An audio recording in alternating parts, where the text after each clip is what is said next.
नमस्कार साथीहरु, योभन्दा अगाडिको यो पहिलो भागमा मैले बताइसकेँ कि विश्वमा बिरलै हुने यति छोटो समयमा नेपालमा चारवटा व्यवस्था उल्टाउने खालका परिवर्तनहरू भइसकेका छन्। प्रत्येक परिवर्तनहरूमा अग्रपन्थीमा नेपाली जनताहरू नै थिए।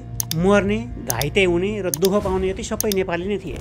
जनताकै सङ्घर्षले, नेपाली जनताकै सङ्घर्षबाट आएको उपलब्धिहरू ती सबै, नो डाउट। तर भित्रभित्रै नेताहरू त्यही जनताको आन्दोलनलाई देखाएर त्यसैको आडमा विदेशीको समर्थन र आशीर्वाद खोजिरहेका हुन्थे। भित्रभित्रै उनीहरूसँगै साँठगाँठ गरिरहेका हुन्थे। त्यो कुरा मैले योभन्दा अगाडिको भिडियोमा देखाइसकेको छु। फलस्वरूप विदेशीहरूको सहयोगमा आएको परिवर्तनले विदेशीका केही स्वार्थहरू त पुरा भयो होलान्, तिनका नजिक भएका केही नेताको स्वार्थ पनि पुरा भयो होला। त्यही बहानामा केही नेता र केही पार्टीहरू मोटाए पनि होलान् त्यसैको मार्फत। तर जनताले चाहेको परिवर्तन देशमा आएन। जनताले कम्तीमा त्यसको अनुभूति गर्न पाएनन्। देश उँभो लागेन। अहिले पनि फेरि व्यवस्था परिवर्तन गर्ने कि टाउको मात्रै परिवर्तन गर्ने भन्ने एउटा बहस सुरु भएको छ। के गणतन्त्रको विकल्प त्योभन्दा अझै राम्रो गणतन्त्र हुन सक्छ कि सुधारिएको राजासहितको डेमोक्रेसीले देश उँभो लाग्छ? हामीलाई चाहिएको सुशासन र विकास हो कि नयाँ व्यवस्था हो कि नयाँ र फरक अनुहार हो? के हो हामीलाई चाहिएको? त्यो रोज्ने र त्यो बारे चर्चा गर्ने बेला भइसकेको छ। ली क्वानले सिङ्गापुरलाई जिरोबाट टपमा पुर्याउनका लागि 30 वर्ष पनि लगाएन। नेपालले बहुदलीय व्यवस्था आएदेखि अहिलेसम्म त्योभन्दा बढी समय व्यतीत गरिसकेको छ। नेपाल अझै पनि त्यहाँ पुग्न सक्छ। त्यो कसरी? आजको भिडियोमा त्यो बारे पनि चर्चा गर्नेछौँ हामी। मैले अघिल्लै भिडियोमा भनेअनुसार अब के गर्ने त? उपाय के छ? त्यो प्रश्नको जवाफ केलाउने कोसिस गरेको छु मैले आजको यो भिडियोमा।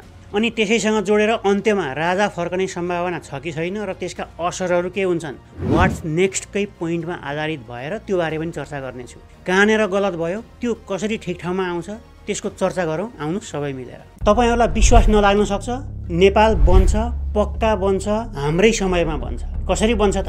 सिस्टम ठिक ठाउँमा आएपछि नेपाल आफै बन्छ। अनि सिस्टम चाहिँ कसरी ठिकमा आउँछ त? त्यो म अब यस पछाडि 1, 2, 3 गर्दै क्याटेगोरी वाइज बताउँदैछु। त्यो हेर्नु होला। त्यो गरेको खण्डमा नेपाल बन्न धेरै समय लाग्दैन। Let's start. कार्यकारी प्रमुख। विश्वभरमा साधारणतया 3 किसिमका प्रमुखहरू भएको व्यवस्था छ। प्रेसिडेन्टल, सेमी प्रेसिडेन्टल र पार्लियामेन्टरी सिस्टम। जसमध्येमा प्रेसिडेन्टल सिस्टममा राष्ट्रपति प्रत्यक्ष जनमतद्वारा चुनिन्छ। ऊ नै राष्ट्र प्रमुख र सरकार प्रमुख दुवै ऊ आफै हुन्छ। उसले आफूले चाहेका मन्त्रीहरू नियुक्त गर्न सक्छ, तर मन्त्रीहरू संसदद्वारा अनुमोदित हुनुपर्छ। अहिले विश्वभरमा 46 भन्दा बढी देशहरूमा यो सिस्टम छ। अमेरिका, दक्षिण अमेरिकी देशहरू र केही एसियाली देशहरू यसमा पर्छन्। यो म्यापमा निलो रङ भएका देशहरू यो वर्गमा पर्छन्। दोस्रो, सेमी प्रेसिडेन्टल। त्यो प्रणालीमा राष्ट्रपति प्रत्यक्ष जनमतद्वारा निर्वाचित हुन्छ। ऊ आफू राष्ट्र प्रमुख भएर बस्छ। उसले आफूले एउटा प्रधानमन्त्री छान्छ र प्रधानमन्त्रीले शासन व्यवस्था चलाउँछ। अर्थात् राष्ट्र प्रमुख एकजना र सरकार प्रमुख अर्कै हुन्छ। प्रधानमन्त्रीलाई राख्ने या हटाउने अधिकार संसदलाई दिएको हुन्छ। यस्तो खालको पद्धति अपनाउने देशहरू संसारमा 36वटा भन्दा बढी देश छन्, जो धेरै युरोपियन देशहरू र केही अफ्रिकी देशहरू छन्। यो म्यापमा पहेँलो रङ भएका देशहरू त्यो वर्गमा पर्छन्। तेस्रो, संसदीय प्रणाली। हामीले नेपालमा र इन्डियामा देखिरहेको प्रणाली यही हो। राष्ट्रपति र प्रधानमन्त्री जनताद्वारा अप्रत्यक्ष रूपमा चुनिन्छन्। सांसदहरू पहिला चुनेर आउँछन्, सांसदहरूले चुनेर प्रधानमन्त्री र राष्ट्रपति बनाउँछन्। यो पद्धति अपनाउने देशहरू अहिले संसारभरिमा 45वटा जति छन्। तिनलाई यो म्यापमा हरियो रङले जनाइएको छ। दक्षिण एसियाका केही देशहरू, केही युरोपियन देशहरू र केही अफ्रिकी देशमा पनि यो व्यवस्था छ। यसका अलावा अरू पनि केही हाइब्रिड सिस्टमहरू पनि छन्। जस्तो कि संवैधानिक राजतन्त्र भएका देशहरूको संख्या संसारभरिमा झन्डै 30वटा छन्, जहाँ नाम मात्रैका राष्ट्र प्रमुख राजा हुन्छन् भने प्रधानमन्त्री सरकार प्रमुख हुन्छन्। त्यस्तै राजतन्त्र नै भए पनि अलिकति राजाको अधिकार बढी भएका देशहरू पनि छन्, जसमध्येमा भुटान र खाडीका देशहरू पर्छन्। त्यस्तै संसदीय व्यवस्था नै माने पनि राष्ट्रपति कार्यकारी भएका देशहरू पनि छन्। जे होस्, धेरैवटा व्यवस्थाहरू छन् संसारमा। सबैका आफ्ना आफ्नै गुण र दोष, राम्रा र नराम्रा पक्षहरू छन्। सबै व्यवस्थाहरू फुल प्रुफ छैनन्। नेपालकै कुरा गर्ने हो भने अहिले देश बिग्रिएको, स्थिर राजनीति र एउटा स्थायी सरकार नभएर हो। टुक्रा टुक्रा दलका सांसदहरू संसदमा जाने, 1-2 सिट भएकाहरू पनि कुर्सीको लागि बार्गेनिङ गर्ने, कानुन बनाउने र जनताको गुनासोलाई समाधान गर्ने भन्दा पनि मन्त्री कसरी बन्ने र प्रधानमन्त्री पदमा कसरी पुग्ने भन्ने भागभण्डामै अल्झिने, सरकारमा जानको लागि जुनसुकै हद पनि पार गर्ने भएर नै हो अहिले नेपालको व्यवस्था बिग्रेको। मेरो विचारमा त्यसलाई सायद कार्यकारी राष्ट्रपति या प्रधानमन्त्री हुने व्यवस्थाले ठिक गर्न सक्छ। अब यहाँनिर पनि राष्ट्रपति कि प्रधानमन्त्री कार्यकारी हुने भन्ने कुराले महत्त्वपूर्ण अर्थ राख्छ। जो राष्ट्रपति या राष्ट्र प्रमुख हुन्छ साधारणतया सेना उसकै अधीनमा हुन्छ। प्रधानमन्त्री या सरकार प्रमुख जो हुन्छ उसको अधीनमा प्रहरी र सरकारी संयन्त्र हुन्छ।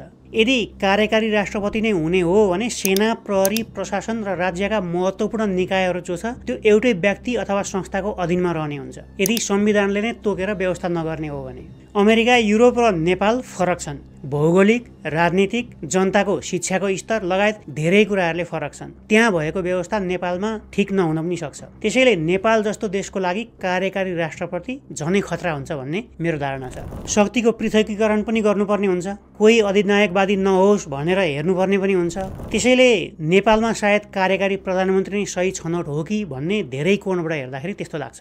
तर जोसुकै कार्यकारी होस्, त्यो कार्यकारी जो छानिन्छ त्यो कसरी छानिन्छ भन्ने कुरा महत्त्वपूर्ण हुन्छ। यसमा चुनाव हुँदैखेरि फलाना मानिस कार्यकारी पदको उम्मेदवार हो भनेर तोकेरै चुनाव हुनुपर्छ। जनताले कार्यकारीलाई नै प्रत्यक्ष रूपमा निर्वाचित गर्नुपर्छ। यसो गर्न सक्यो भने पार्टीमा नलागेका स्वतन्त्र मानिसहरू जो राम्रा छन्, जनताको मन जित्न सक्ने मानिसहरू छन्, भिजन भएका मानिसहरू छन्, उनीहरू पनि देशको कार्यकारी पदमा पुग्न सक्ने व्यवस्था गर्न सकिन्छ। दलको फेर नै समाउनु पर्ने व्यवस्थाको अन्त्य हुनेछ। त्यस पछाडि जनताले जसलाई चुन्छन्, जसले जितेर आउँछ उसले 5 वर्ष देशको शासन चलाउन पाउनुपर्छ। उसैले छानेका मन्त्रीहरू भएर आउँछन्, तिनलाई संसदले अनुमोदन गर्नुपर्छ। जनताले कार्यकारी भनेर नचुनेको मान्छे त्यो पदमा पुग्न नसक्ने व्यवस्था गर्नुपर्छ। यसले सरकारलाई स्थायित्व पनि दिन्छ र चुनिएका मानिसहरूले पनि केही डेलिभर गर्ने मौका पाउँछन्। तर त्यस्ता कार्यकारी पदमा बसेकाहरूले 2 कार्यकालभन्दा बढी फेरि त्यो पदमा पुग्न नपाउने व्यवस्था गर्नुपर्छ। चुनाव लड्न नपाउने व्यवस्था हुनुपर्छ, 2 पटक भन्दा बढी। कार्यकारी भइसकेपछि शक्तिको मात लागेर निरङ्कुश पनि हुनसक्छ मान्छे। त्यसको लागि उसले गरेका नराम्रा कामहरू रोक्नको लागि चेक एन्ड ब्यालेन्सको व्यवस्था हुनुपर्छ। त्यो कसरी गर्ने म एकैछिनमा बताउनेछु। यसो गर्न सक्यो भने 5-7 पटकसम्म नमरुन्जेलसम्म दोरी कार्यकारी हुने, कुर्सीमै अन्तिम सास छोड्ने काम बन्द हुनेछ। सांसद मन्त्री बन्न नपाउने। सांसदहरूलाई ल मेकर पनि भनिन्छ। उनीहरूको काम कानुन बनाउने मात्रै हो। कानुन बनाउन भनेर जनताले चुनेर पठाएकाहरू माथि पुगिसकेपछि मन्त्री र प्रधानमन्त्री हुने दौडमा लागेको कारणले गर्दाखेरि देश बिग्रिएको हो। अहिले सांसदले मन्त्री हुन नपाउने व्यवस्था गर्नुपर्छ। मन्त्री हुने हो भने सांसद पदबाट राजीनामा दिनुपर्छ।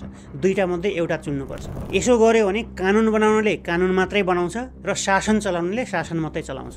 त्यसपछि सांसदहरूको किनबेच हुने, कुर्सीको खेल सिद्धिन्छ। त्यसको लागि सांसदको सङ्ख्या पनि 100 को हाराहारीमा राख्नुपर्छ। नेपाल जस्तो सानो देशको लागि भेडी गोठको आवश्यकता छैन। सांसद हुनको लागि निश्चित एजुकेसन, उमेर र नैतिकताको पनि सीमा राख्नुपर्छ, कन्डिसन राख्नुपर्छ।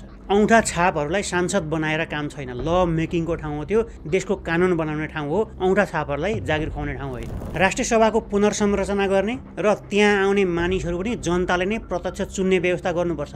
दलहरूको भर्ती केन्द्र भएको छ अहिले, त्यो काम बन्द हुनुपर्छ। Right to recall. Right to recall अर्थात् जनप्रतिनिधिहरूलाई फिर्ता बोलाउन पाउने व्यवस्था। अहिलेका सांसदहरू, मेयरहरू या कोही पनि जनप्रतिनिधिहरू जो छन्, एकपटक जनताले चुनेर पठाइसकेपछि जनता खुसी हुन् कि दुखी हुन्, जनताले जतिसुकै दुःख पाउन्, उनीहरू जवाफदेही हुनु नपर्ने जस्तो देखिएको छ। जेसुकै गरे पनि 5 वर्षसम्म यो कुर्सी मेरै हो भन्ने मुडमा हान्ने साँडे जस्तो भएर आउँछन् जनप्रतिनिधिहरू। तर अब उसलाई भोट दिने जनताको एउटा निश्चित सङ्ख्या, एउटा निश्चित प्रतिशत, जस्तो 10%, 20%, ती जनताहरूले यो हाम्रो जनप्रतिनिधिले यो काम खराब गर्यो, ठिक काम गरेन, भ्रष्ट भयो, यसलाई फिर्ता बोलाइ पाऊँ भनेर हस्ताक्षर सङ्कलन गरेर दिए भने उसको पद जाने, सस्पेन्ड हुने, अर्को इलेक्सन हुने व्यवस्था गर्नुपर्छ। त्यसो गर्न सक्यो भने जनप्रतिनिधिहरूलाई रेस्पोन्सिबल बनाउन सकिन्छ, उत्तरदायी हुन्छन् उनीहरू। अनि उनीहरूलाई हरदम जनताको डर हुनेछ, म मालिक होइन, म जनताको सेवक हुँ भन्ने चेत बल्ल खुल्नेछ उनीहरूलाई। Right to reject. नोटा अर्थात् राइट टु रिजेक्ट अर्थात् माथिका मध्ये म कसैलाई पनि भोट दिन्न भन्ने अधिकार जनतालाई दिनुपर्छ। अहिले निर्वाचनमा आफ्नो आफ्नो समूहको एउटा गुट बनाउने अनि आफूले छानेको कुनै उम्मेदवारलाई थपनाको रूपमा उठाइदिने, त्यो चलन छ अहिले। अनि त्यसले जितेर आउँछ, म त जनताले चुनेर पो पठाएको हो त भन्छ। तर जनतालाई चोइस के दिएको हुन्छ? केही पनि हुँदैन। तिनै गनाएका पार्टी र गनाएका मान्छेहरूको बिचमा भागबन्डा गरेर त्यो मध्येमा एकजनालाई जनताले छान्नै पर्ने बाध्य बनाइएको छ। अहिले राम्रो उम्मेदवार पाउने भन्दा पनि फटाको बिचमा एउटा फटा छानिने सिस्टम छ। अहिले जनताहरू बाध्य छन् फटा छान्नलाई। यदि उठेको उम्मेदवारहरू मध्येमा यी कुनै पनि ठिक छैनन्, म कसैलाई पनि भोट हाल्दिनँ, नयाँ मान्छे चाहियो भनेर जनताहरूले नोटा अर्थात् म भोट गर्दिनँ भन्ने अप्सनमा भोट हाले भने र त्यो पक्षमा धेरै भोट खस्यो भने त्यो निर्वाचन परिणाम बदर गरेर अहिले भएका उम्मेदवारहरूले फेरि पुनः उम्मेदवार हुन नपाउने गरी नयाँ अनुहारहरू आउने गरी अर्को इलेक्सनको व्यवस्था गर्नुपर्छ। त्यसो भयो भने कुहिएका दल र तिनका कुहिएका अनुहारहरूलाई जबरजस्ती ग्रुप बनाएर जनतालाई जसरी पनि एउटा छान भन्ने काम हुँदैन। जनताले यो अधिकार पाउने बित्तिकै खराब मान्छेहरू माथि पुग्दैनन् र देश बिस्तारै माथि लाग्नेछ, राम्रा मान्छेहरू माथि पुग्नेछन्। निर्वाचन प्रणालीमा परिवर्तन सबै सम्भव नहोला, तर यहाँ उदाहरणको लागि अमेरिकाको केही राज्यहरूको मतपत्र देखाउँदैछु, हेर्नुहोला। राष्ट्रपति र उपराष्ट्रपति कसलाई छान्ने भनेर सोधिएको छ यहाँ। त्यो कार्यकारी पद हो, अर्थात् प्रत्यक्ष निर्वाचित कार्यकारी हुन्छ त्यहाँ। नेपालको प्रतिनिधि सभा र राष्ट्रिय सभा भने जस्तै त्यहाँ हाउस अफ रिप्रेजेन्टेटिभ र सिनेट हुन्छ। ती दुवै ठाउँमा कसलाई पठाउने भनेर जनताहरूलाई छान्न दिएको छ त्यहाँ। राष्ट्रिय सभालाई दलको भर्ती केन्द्र बनाउनुभन्दा जनताबाट सिधै यसरी निर्वाचित गर्नुपर्छ।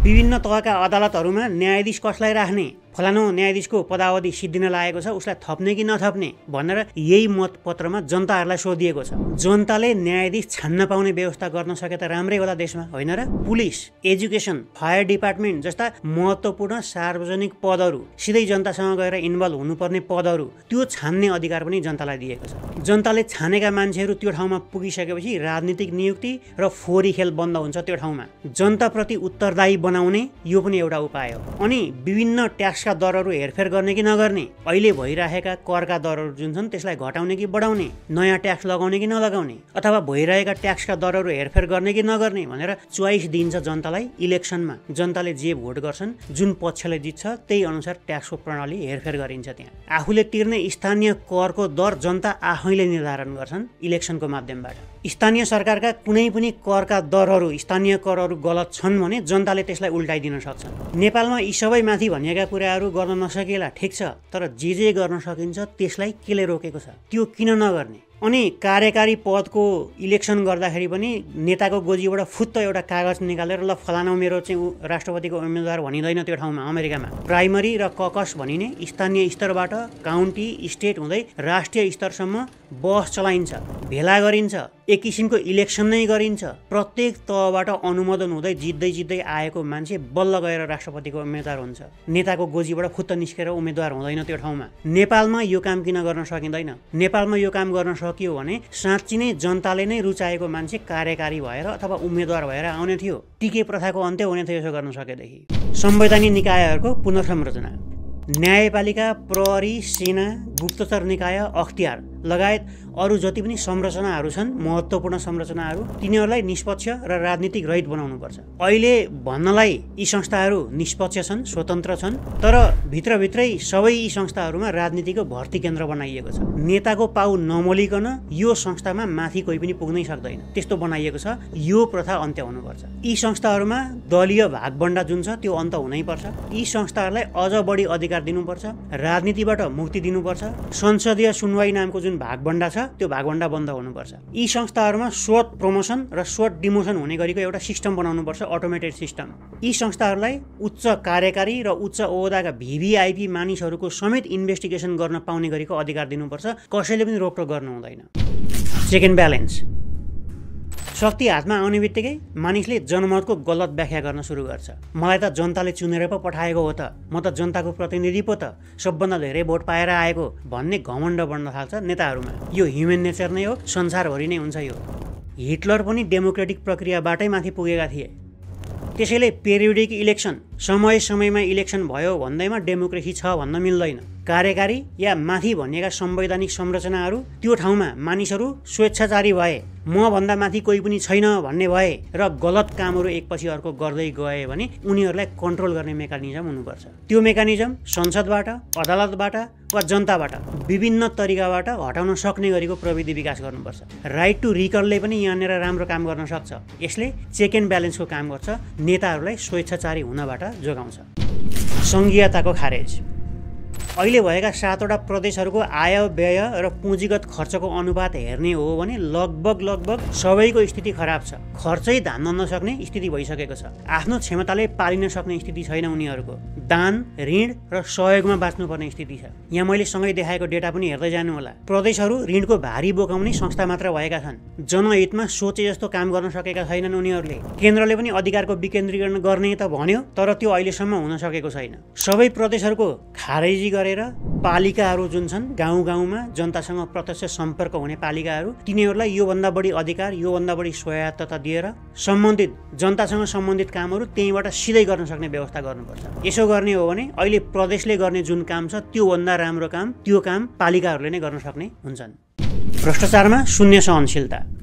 अहिलेको मुख्य शत्रु देशको सबभन्दा ठुलो शत्रु भनेको भ्रष्टाचार हो। भ्रष्टाचार, कमिसन, घुसखोरी। साँच्ची नै देश परिवर्तन गर्ने हो भने भ्रष्टाचारमा शून्य सहनशीलता अपनाउनुपर्छ। सानो होस् कि ठुलो होस् भ्रष्टाचार भएको थाहा पाउने बित्तिकै कारवाही गरिहाल्नुपर्छ। 47 सालपछि ठुला ठुला ओहदामा बसेका मानिसहरूको र अचानक धनी भएका मानिसहरूको सम्पत्ति छानबिन गर्नुपर्छ, अनिवार्य छानबिन। यदि भ्रष्टाचारी ठहरिएमा बिगो जरिवाना सहित कडाभन्दा कडा कारवाही गर्नुपर्छ, कसैलाई पनि छोड्नु हुँदैन। त्यसपछि यदि भ्रष्टाचारी ठहरियो भने उसलाई सार्वजनिक पद धारण गर्नको लागि सदाको लागि बन्द गर्नुपर्छ, माथिदेखि तलसम्म सफाई गर्नुपर्छ। अब यसको लागि हामी तयार छौँ त?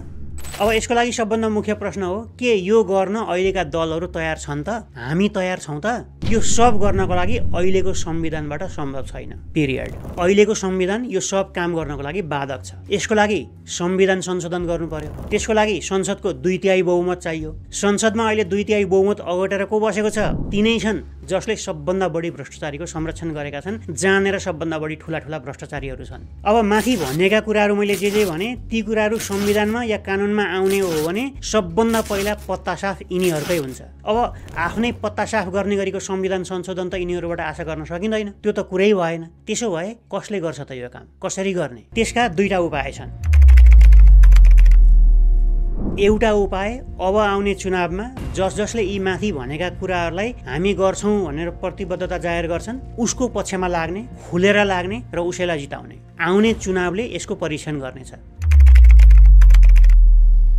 अर्को पनि उपाय छ, त्यो भनेको अब आन्दोलनबाट यी कुरा माग्ने र यी कुरा जसले समर्थन गर्छ त्यसलाई हामीले पनि समर्थन गर्ने र संविधान परिवर्तन गर्नको लागि बाध्य पार्ने। अब यहाँनिर आएर अहिले जुन आन्दोलन भइराखेको छ त्यहाँ गएर कुरा जोडिन्छ।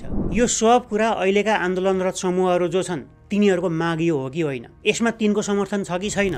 यो गर्नको लागि उनीहरू राजी छन् कि छैनन्? कि अहिलेको आन्दोलनकारीहरूलाई राजा मात्रै चाहिएको? के हो माग? अब खुलेर यसको जवाफ दिनु पर्यो। होइन भने खासमा माग के हो, एजेन्डा के हो, त्यो प्रश्न पारिदिनु पर्यो। त्यो प्रश्न भयो भने अरू पनि जनता खुलेर आउनेछन्। अहिले जो आएका छैनन्, जो जोडिएका छैनन्, नयाँ जनताहरू जोडिनेछन्। हामी पनि खुलेर आउनेछौँ त्यस पछाडि। तर आन्दोलन गरेर आएका परिवर्तनहरू स्थापित हुनको लागि समय लाग्छ। विगतमा पनि हामीले यो देखिसकेका छौँ कति समय लाग्यो, कति अस्तव्यस्त भयो, त्यसको पनि हिसाब भने हुनैपर्छ।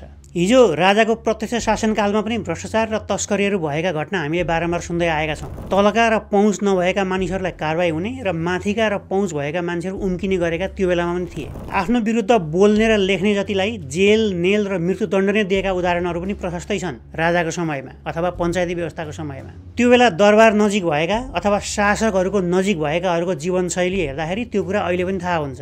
दुधले धोएको जस्तो चोखो त्यो बेलामा नि कोही पनि थिएन, अहिले पनि कोही पनि छैन। अहिले आएर एउटा राजाको सट्टामा हजारौं छोटे राजाहरू जन्मिएका छन्। ती छोटे राजाहरूको नजिक भएकाहरूको जीवनस्तर हेर्नुहोस् कसरी आकाशिएको छ।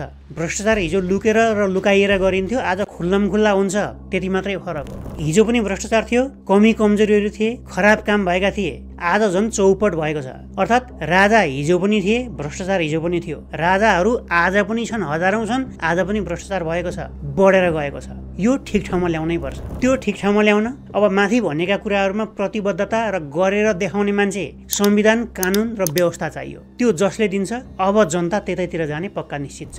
अनुहार र पात्र मात्रै फेरिएर केही पनि हुनेवाला छैन। देशमा व्यवस्था र अवस्था परिवर्तन हुनुपर्छ। हामीले भनेको कुरा यही हो, क्लियर छ। राज संस्था आउने सम्भावना छ त?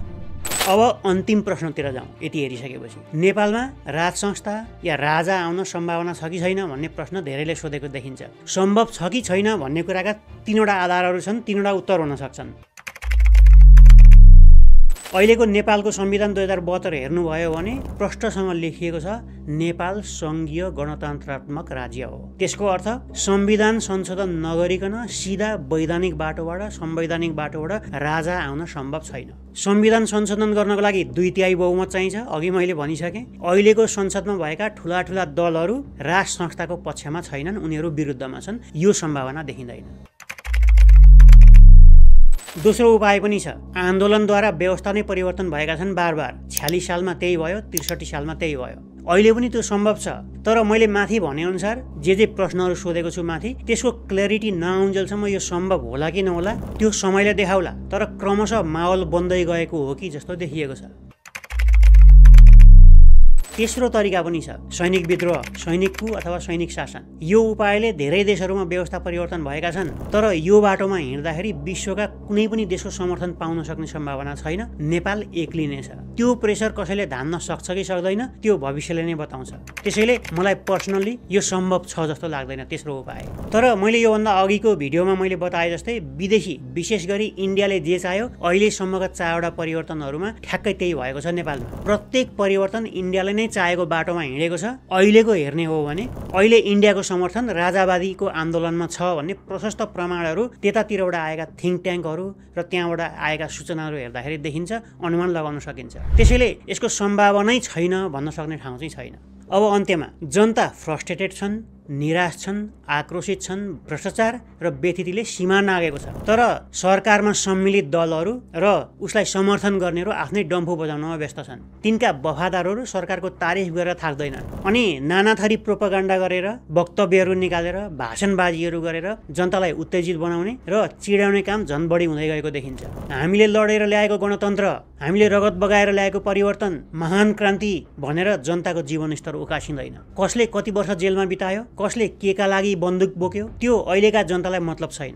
2062-63 साल जति बेला राजतन्त्र फाल्यौँ हामीले, त्यो बेला भर्खर जन्मिएको बच्चा पनि अहिले भोट दिन सक्ने स्थितिमा पुगिसकेको छ, भोटर भइसकेको छ। उनीहरूको सोच्ने तरिका बेग्लै छ। हिजोको राजनीति के भयो त्योसँग उनीहरूलाई मतलब छैन। अब देश कसरी बन्छ त्यो मात्रै उनीहरूको मतलबको विषय हो। कसले कति भ्रष्टाचार गर्यो र कसले रोक्न सक्छ, विदेशमा भएको अकुत सम्पत्ति कसले देशमा फिर्ता ल्याउन सक्छ, देशमा देखिने गरेको परिवर्तन कसले ल्याउन सक्छ, हामीलाई अब आउने पुस्तालाई विदेशिनुबाट कसले जोगाउन सक्छ, देश कसले उँभो लगाउँछ त्यो मात्र हेर्छ अब यो नयाँ पुस्ताले। जनताले केही नयाँ खोजेका छन्, परिवर्तन खोजेका छन्, विकास र सुशासन खोजेका छन्, केही चाहिँ हुँदैछ है देशमा भन्ने आधार खोजेका छन्। बोलीमा होइन, व्यवहारमा होइन, कागजमा होइन, एक्सनमा हेर्न चाहेका छन्। जसले त्यसको अनुभूति दिन्छ, जसले त्यो गर्छु भन्छ, जसले त्यसमा प्रतिबद्धता जनाउँछ, जनताहरू त्यतैतिर लाग्नेछन्। म र हामी पनि मैले माथि भनेका कुराहरूमा जसले प्रतिबद्धता व्यक्त गर्छन्, त्यसको सपोर्ट गर्छन् र हामी गर्छौँ भनेर अगाडि आउँछन्, आउने दिनहरूमा हामी उनीहरूकै समर्थनमा हुनेछौँ। अब कुरा चपाएर बोल्ने दिन सिद्धिए। हाम्रा कुराहरूमा प्रतिबद्धता जनाउनेहरूलाई खुलेर सपोर्ट गर्छौँ अब हामी। तपाईहरू पनि तपाईँका आफ्ना क्षेत्रका सांसद, राजनीतिज्ञ, प्रतिनिधि, नेता जसलाई भेट्नुहुन्छ ती सबैलाई प्रश्न सोध्नुहोस्। यी कुराहरूमा तपाईँहरूको धारणा के हो, यसमा प्रतिबद्धता जनाउन सक्नुहुन्छ कि सक्नुहुन्न? सक्नुहुन्छ भने कसरी जनाउनुहुन्छ जनाउनुहोस्, सक्नुहुन्न भनेदेखि अबदेखि टाटा बाई बाई भन्न सक्नुपर्छ तपाईँहरूले। परिवर्तन अवश्य आउँछ, कस्तो र कसरी आउँछ त्यो मात्रै हेर्न बाँकी छ। त्यो परिवर्तन राजतन्त्र हुनसक्छ, त्यो परिवर्तन अरू नै कुनै किसिमको तन्त्र हुनसक्छ, तर परिवर्तन अवश्यम्भावी छ, अवश्य भइसक्यो, त्यो आउँछ, आउनै पर्छ। बाँकी पशुपतिनाथले हामी सबैको कल्याण गरून्। भिडियो अन्तिमसम्म हेरिदिनु भएकोमा धेरै धेरै धन्यवाद। म अर्को भिडियो लिएर आउनेछु। आजलाई बिदा दिनुहोस्। धन्यवाद, नमस्कार।